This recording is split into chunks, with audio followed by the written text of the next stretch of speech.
praised the Taliban in the past. Would you do so again tonight? The world is not black and white. The world is gray. It's very difficult to sit and make black and white assumptions about anything, to sit and say that the Taliban are completely and utterly evil and we're completely and utterly good, as you just discussed with the moral high ground. I believe that the Taliban bring law and order.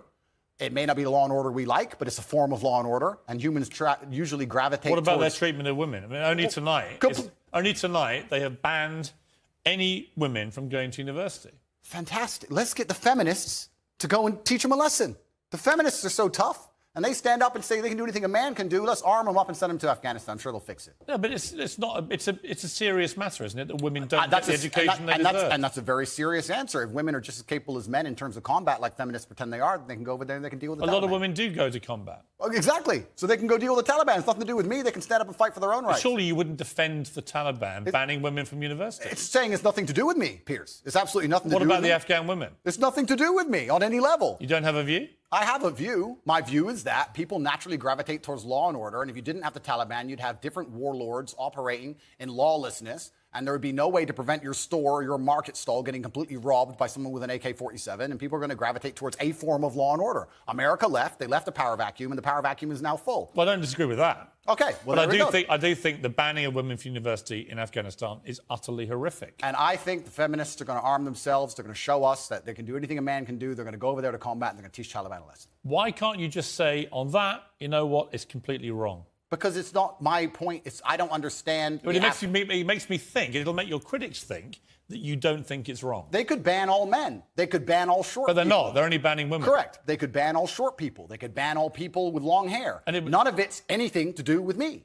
So they can do whatever they want. I'm not going to go to war with the Taliban. But you've just literally spent an impassioned first segment comparing the way, for example, Dubai handles law and order to this country. Correct. So you do express views about different laws. Absolutely. Both places. So when I put to you a law that basically bans women from being educated, it's not. Why is it a problem for you to say, you know what, it's wrong? They're both places I've resided in, Dubai and London, so I have personal experience.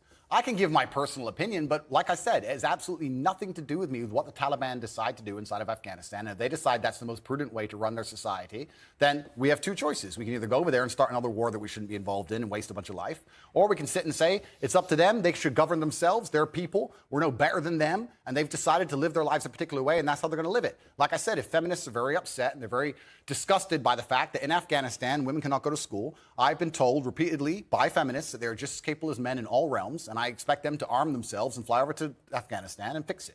Like a lot of women have done in combat. Good. Congratulations. Go fight. Well, this is the thing that's very interesting, because when you talk about ideas, it's not even just about Afghanistan and feminism. When you talk about ideas, they must all be defended at some point.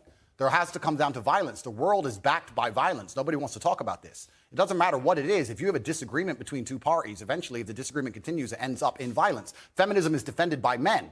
Men stand up and defend feminism, not feminists themselves, because they're incapable of violence. And we're in a situation now where you're saying that we should send men to go and fight for feminism. Why? It's not a man's problem. No, I think I'm saying feminists believe. I think men can be feminists too, because if feminism believes in equality for women, I'll sign up to it. I don't agree with radical feminists who hate men. Right? To me, the radical anything to me is a bad thing. Yeah, and I think most feminism in the West currently is radical.